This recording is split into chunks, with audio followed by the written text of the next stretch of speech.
the Financial Sense Midweek Edition with Jim Paplava, delving in depth with authors and experts into the key economic issues.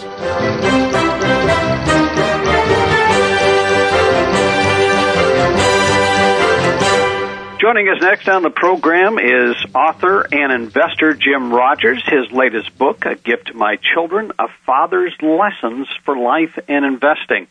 Jim, you've often commented that you're probably the world's worst timer, but you've made some very astute calls over your investment career, one of them being your commodity call at the end of the 90s. How much of your travels around the world played into that call? Because nobody saw commodities as a new bull market back in 1998. Well, I'm sure that my travels had something to do with it, just because I could see what was going on in the world, especially in Asia. But everything had something to do with it. I could also see that, nobody built any offshore drilling rigs for 15 or 20 years. I'd seen that farmers were starving, closing down, because agriculture was such a horrible business. I could see that supply was suffering for everything, and I could see demand booming. I mean, drive around Asia, time or two, and you would, certainly in those days, you could see, my God, something's going on here, and it was a boom. Still is. One thing that I can recall you making a comment on my show back in 2002, in oil had just gone over $20 a barrel, and it was on its way. I think at that time that I did the interview, it was at $30. And I remember a comment you made on my program, and you said we would unlikely to see $25 oil again. What did you see in the oil space? Well, the same thing. I said a few minutes ago, I think the last boat for servicing offshore drilling rigs was built in 1981. Nobody was building drilling rigs. I could see that the North Sea was in decline. The production was in decline. I could see that Alaska, I could see that everywhere. I could see that China was going from being a net exporter to a net importer of oil. I could see the world was running out of known reserves of oil just by observing what was going on around it. Now, a number of years ago, you moved your family. You sold your place in New York, almost at the top of the property market, and you moved to Singapore. Living in Singapore, has that given you a different perspective in terms of Asia? I mean, as Americans, we hear a lot of criticism about China and Asia, but being there on the ground in that culture, has it changed your views on anything? Well, certainly. The reason I moved to Singapore was because I could see what was happening in Asia. I could see that China was going to be the most important country in the 21st century, whether we like it or not. And I wanted my children to speak Chinese, know Chinese. All the cities in China are too polluted for me, by the way, so we didn't move to China. But in Singapore, they have great education, great health care. Everything works in Singapore. Probably the richest in the world if you just measure per capita foreign currency reserves. So we decided to move to Singapore. They speak English and Chinese in Singapore. And being there certainly shows me every day how dramatic and dynamic Asia is. Asian kids come out on top in all the international test results, as you probably know. My little girl is in the second grade in a public school. She has more homework in the year and a half she's been in school there than I had 12 years of school in the U.S. I mean, all this stuff about Asian education is true. They're educating their children. They make them work very hard all over Asia. You can see the work ethic everywhere you go. You can see the savings and investing everywhere you go. It's pretty startling. Now, one of the problems that Asia is dealing with now is inflation. A lot of the countries in that region, including China, pegged their currency to the U.S. dollar, and as Ben Bernanke expands the monetary base in the U.S., that has forced them to react in kind, creating inflation. Do you see a time, Jim, where that as they're tightening now, that they allow their currencies to float more freely, because it would be one way of combating some of the higher cost of commodities that we're seeing? Well, I've certainly advocated that to the Chinese and to others. I've pointed it out. I'm not Chinese, so obviously they're going to do what they want to. But you're exactly right, that in your currency would help you with your inflation. They think that, the part of the problem with China is still some of the old-timers around afraid that the money will flee China. Some of it probably would, but also a lot of money would come into China if the currency were freely convertible. So they're worried about their export industries. I've explained that's not a problem. The Japanese currency went up 400 or 500%.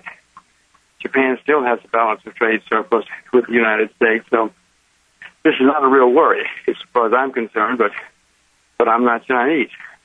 And by the way, they are letting their currency open more and more every month, every quarter. They do something else. And I would expect it to be freely convertible by 2010. It shows how much I know. But certainly in the next few years, they know they have to make it a fully convertible currency. They cannot have a major world economy. Now, you've recently said that you're still currently long commodities and currencies. Can you tell us a little bit about that? And you've been long the dollar. Do you still hold those views? And can you tell us a little bit about your thinking on that? Yes. I think every time I speak with you, Jim, I'm on my exercise bicycle. Here I am again. Just occurred to me that I think every time in the past I've been huffing and puffing. I'm not having a heart attack, I hope. If I am, you'll be the second to know. I'll call 911 if I hear it. Okay. Yes, I still own commodities. My view is that the secular bull market is still in place.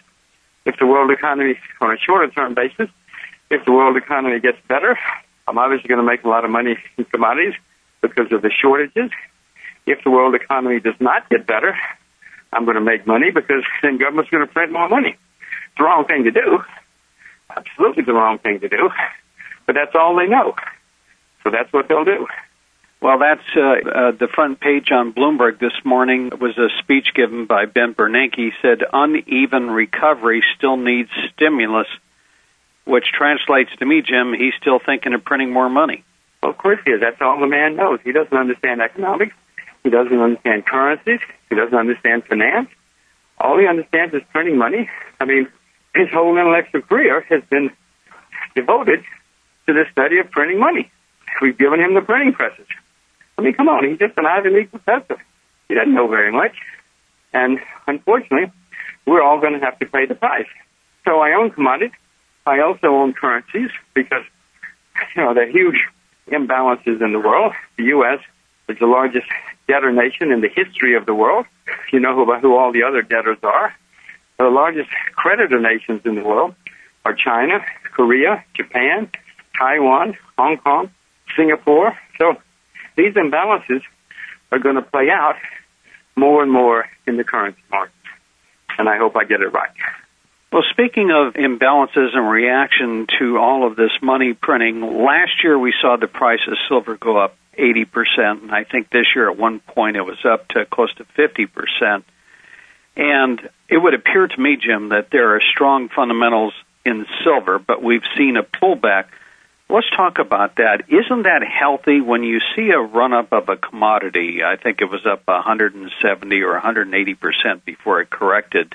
Isn't that healthy for a commodity? Because as we all know, with any kind of asset, nothing goes straight up. Eventually it corrects.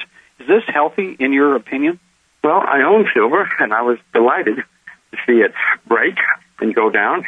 I was actually on some TV show saying, gosh, I hope it goes down, because if it doesn't, it's going to turn into a parabolic move, and we'll have to sell. So I'm very pleased it went down.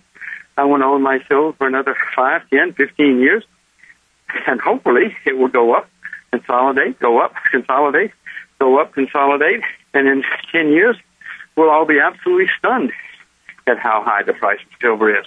But if it goes up too fast, too far, you know as well as I do that all parabolic moves end in collapse, and I don't want to see that. I don't want to have to sell my silver. What would I do with the money?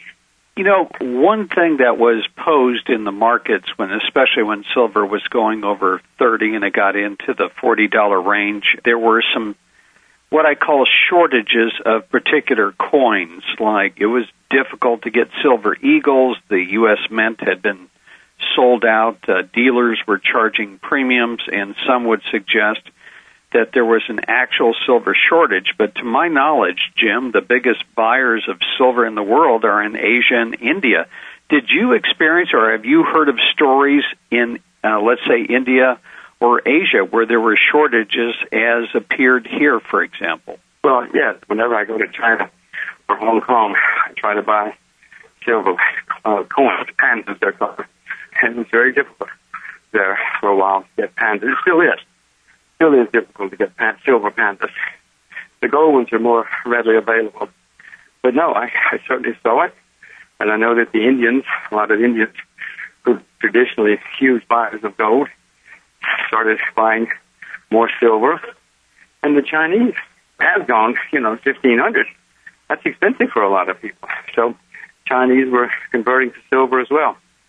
Something that I've seen in this country, my parents were born in Europe, and I'm a first-generation American. I would have never thought, Jim, looking at this country over the last couple of years, we used to criticize Europe for its social policies, but it seems like now we have socialization for the rich, hence the bailout of the banks. We have socialization for government workers and the poor. Has that surprised you that you would have to go all the way to Asia to find capitalism? And is it hard to believe and see the almost 180-degree turn the U.S. has taken over the last decade or so? Well, it's certainly easy to see. I mean, if you go back to 1970 or 1960, 1980, you can see that under all of our administrations, we've become more and more centralized, if you will. I mean, Ronald Reagan in 1980 ran on a platform that we've got to do something about the deficit and the government. Under Reagan, the debt doubled. This was the man who was supposed to save the world from that sort of thing. And yet, even under him, debt doubled. So this process has been going on for decades. It goes faster sometimes and slower at other times. But no, it doesn't surprise me. It's going to end that way. Jim, we're going to become more and more government-centered, more and more statist. It's not a good sign. China calls themselves communists, but I promise you, they're among the best capitalists in the world right now, if not the best capitalists in the world. And we, of course, the U.S., have become more and more socialist and more statist and more government-oriented. How long do you think we can continue? I've heard figures this year, depending on who you read, that this year's budget deficit is going to be anywhere from 1.6 to 1.7 trillion. I was looking at some statistics. In the last decade, Jim, our total credit market debt went from 28 trillion to 52 trillion. At the same time, our GDP only increased by 4 trillion. So it looks like it's taking $6 of debt to create $1 GDP. How long can we continue to do this? I mean, we're the world's reserve currency, but at some point, when do the bond vigilantes show up? I guess I'm one of them. I've stopped by. I'm waiting to short bonds. You're exactly right. I would have thought that by now people would say, this is insane. But then whoever would have thought that the central bank would step in and buy bonds? That's insane. Under the America that we know, or have known for decades. No, America is totally out of control. There's no way we can ever pay off our debt, ever. Just do the numbers, and you'll see that America cannot and will not pay its debt. Presumably, someday they will just inflate the currency, inflate the debt away. But that's another form of default. It's happening, Jim. It's happening. There's inflation in the land. Government lies about it, but it's here. I guess you know it. I certainly know it, and it's not good for America. Not good for Americans. Not good for the world. I suppose you see more of this inflation than many people, because I know you do a lot of traveling, because Mr. Bernanke gave a speech once, and he was confronted on the inflation matter of the dollar, and he says, well, most Americans buy their goods in dollars, so he was dismissing the dollar depreciation argument, but as I take a look at our monthly trade statistics, just about anything I buy in the store here says made in China or made elsewhere. So in the long run, isn't the dollar dead like Keynes said? Well, I happen to own the dollar at the moment, but I'm extremely pessimistic about the U.S. dollar. I am convinced the U.S. dollar is going the way that the pound sterling went. The pound sterling used to be the world's reserve currency, the medium of exchange. That changed. Everybody moved to the dollar. And unfortunately, the same thing is happening now. People are moving away from the dollar to other currencies. And, Jim, I don't see any hope for the dollar. As hard as I try to find something which will save us, it's very, very difficult to find something. You know, most countries that get themselves into this kind of situation don't really get out of it until there's a crisis or a semi-crisis. Well, unfortunately, we're headed towards a crisis or a semi-crisis. I'm not particularly happy about it, but I have to deal with facts, or I'll go down the tubes with everybody else. Now, I want to come back to China for a moment, because you said if there's anything that could stop China in the future, it would be China's water problem. We know that a lot of the water supply in various parts of China have been polluted. Talk about that for a minute. How serious is that problem, and what are the Chinese doing to rectify it? The water problem is not just polluted water, which they're working on, but also the fact that there's not enough water. You know, as your economy grows, people use a lot more water. They take baths, if nothing else, more often. So China's got a very serious water problem. By the way, India, northern China has a water problem. Northern India has a worse water problem, I should point out. Well, you live in the Southwest. We have a water problem in the southwestern part of the U.S. that we have to do something about. China is spending huge amounts of money to try to figure out to get more water or clean the water. You know, there's a lot of water in Siberia, for instance. You and I are not the only ones to know that China has a big water problem. As the economy continues to grow, they're going to have to find more water. Full stop, period. I want to change topics, if I can, for a moment. One thing that we have seen are not only these big budget deficit numbers, but there is now a fight going on in Washington between both parties. A while back, they patted themselves on the back for, I guess, taking 3 weeks to cut $36 billion, and during the 3 weeks they took to argue over that cut, the deficit increased by $70 billion. And one of the problems that you've written about, others have talked about, is the influence of lobbyists in Washington, where basically these, I don't know, what is there, 40 or 50,000 of these guys in Washington, where they get to see all the senators and congressmen and the president in one location. And we went from, I don't know whatever happened to simplicity, but the bills that have come out of Congress over the last couple of years are 2,000 pages long. I couldn't read a book that long. I can't imagine any congressman would, but it would appear that many of these laws now are being written purely by lobbyists. So you've started something that is a movement, and it's called Promoting Government at Home. Tell us a bit about this. What's the purpose, and what are your goals for this movement? Well, you make a very good point about the lobbyists. There are tens of thousands of them. Whenever there's a vote, the lobbyists are all standing outside watching the congressman go in, reminding them how they're supposed to vote. You know, the literature is full of cases where laws get changed because the lobbyists need them changed, etc. Well, in 1789, when they set up the U.S. government, you pretty much had to gather everybody in one place. Didn't have phones, didn't have email, didn't have much of anything. Just mail, and it was slow, not reliable. So we set up a government, as did every other country in the world, but we need the capital. You and I, if we were setting up something like that, we would use video conferencing, email, telephone.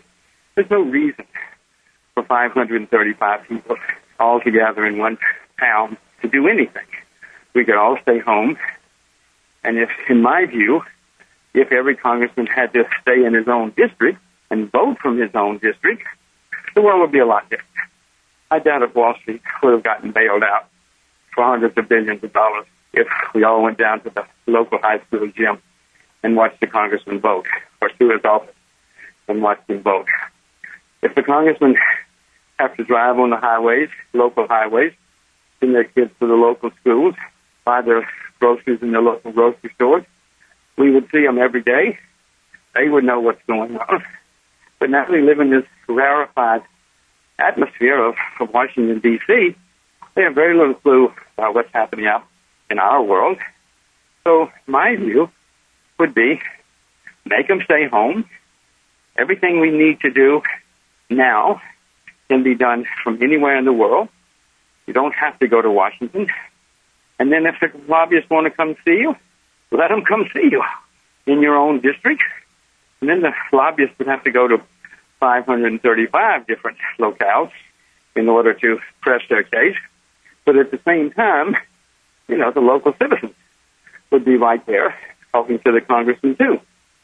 And when they would find out about bad laws, crazy bailouts, which are being imposed on all of us. I actually wrote about this. I wrote a book called Investment Banker back in the early 90s. And I could see then that the technology existed.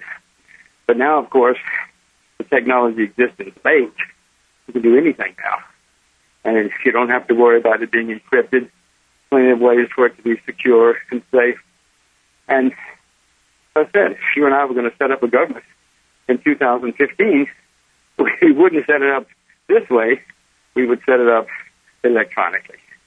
So one of the problems, and one always gets the feeling when you hear politicians make talks about them, my favorite is when you see government officials or Wall Street tell us that there's no inflation. You almost get the feeling, Jim, that these guys live in Washington, somebody else does their grocery shopping and fills their tanks with gasoline. Of course. They don't understand what's happening in the world, and they don't have to question things like that. They spend too much time to dinner with the lobbyists. They're going on special trips abroad with the lobbyists. No. You and I know that it's inflation. Everybody listening to this knows inflation. But congressmen and Washington, D.C. either are unaware of it or they're just lying about it. In my view, the government is lying about it. They know there's inflation.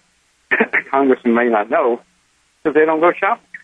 With this movement, what do you hope to accomplish? Are you trying to get petitions, people to sign up? Jim, tell us a bit about it. We've just barely gotten a website now, Jim. We've just gotten started. We're hoping that as more and more people think about it and understand the world, they will see that the world that they've known for 200 years can't change. So we hope that people will become aware of it first, then that they will think about it, study it, come to the realization that it can work, and it would be good for the country. And eventually, we would want congressmen to stay home. Sure, they got to go to Washington some. Don't have anything against that. But if they go to Washington a couple of weeks a year, that would be fine. That means they'll be spending most of their time with their constituents in the real world. But first, it's got to be education, Jim, and awareness. I suspect most people, if they even heard the concept, would say it couldn't be done, or it's a bad idea. Like with all new ideas, everybody ignores them at first, then they deny them, they argue against them, and they start to realize, oh, it's a good idea. And then they say, oh, I thought of it. It was my idea all along. So we're at the stage now where we just want to raise awareness and let people think about it. Well, you have a diagram. I think this is from your website. The way it works right now, you have a diagram of corporations and special interest groups. Of course, they want favors from politicians. Then the diagram goes, these corporations and special interest groups donate to political campaigns. The money is then used to buy and influence elections. They get their politicians elected. And then, of course, what happens is they propose legislation. In fact, much of this legislation is actually written by the lobbyists. I can't believe that some congressman had the insights or the work aptitude to put together a 2,000-page bill. But under your system, explain how that would work a little bit differently. Number one, if they're all working out of their districts, it's going to be a lot more expensive for some lobbying firm to travel around the country to contact 535 congressmen and senators. It would take a huge effort by any lobbyist, both in terms of money, time, to visit 535 districts would take you well over a year. So you're not going to have some of these shoddy overnight laws passed. As you point out, these laws 2,000 or 3,000 pages long. Nobody's read them. The congressmen receive them at night, late afternoon, and the next morning they have to go vote. No, the lobbyists and the staff, with the direction of the lobbyists, write our laws and change our laws. Most congressmen don't even know what they vote on. Well, I don't think that would be happening. You wouldn't have 2,000 or 3,000 pages of laws. And if you did, the guys in your district would know what's in it that's good for them and what's in it that's bad for them. And you would have your constituents telling you what they want, not the lobbyists walking the corridors of Washington, D.C. Jim, before we end, can you tell us a little bit about, you did something you talked about, and you said it was a mistake earlier on in your life where you thought having kids was kind of like a dumb idea, but now you have two of them, and you wrote your last book was called A Gift to My Children, A Father's Lessons for Life and Investing. And I wonder if you just spend just a few moments as we end telling how much children have changed your life. Well, all my life I was against having children. I thought children were a terrible waste of time and energy and money. I just felt sorry for people who had children. I really felt sorry for my friends who had children.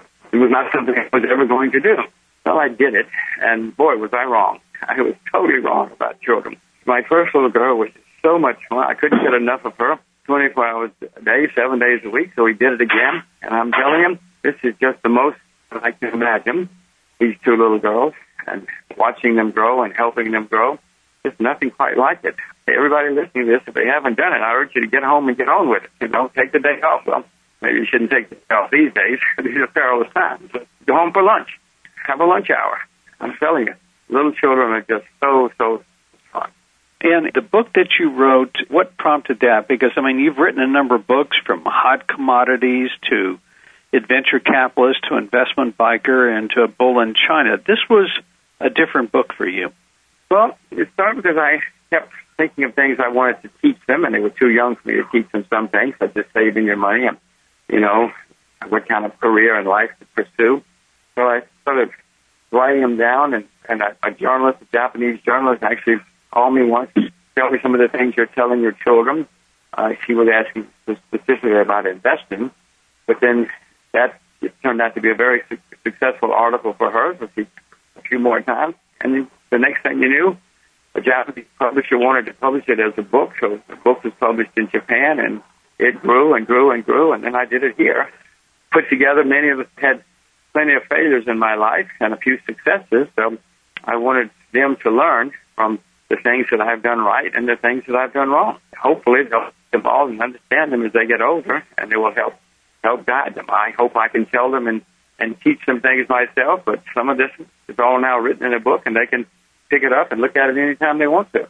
You have had a long, successful career in investing, and recently you've been urged to write an autobiography. Would you ever consider doing that and sharing maybe not only your successes that you have had, but also the things that didn't go right and what you learned from them? I think that would be a great addition to the investment world. Well, I'm thinking about it. My agent, my publisher are after me to do memoirs or something. I'm thinking about it. There's a chance I'll do it, Jim. I'm flattered you even know that I've been thinking about it, and I'm flattered you think it would be good. I'm thinking about it, and chance I will do it. You'll know if and when I do it. Okay. Well, Jim, as always, I appreciate you joining us on the program. Glad you got a little exercise in there. If you'd like to follow Jim's new project, Government at Home, there's a website. It's www.gov, that's G-O-V, at home.com. That's GOVATHOME.com. GovAtHome.com. And also you can follow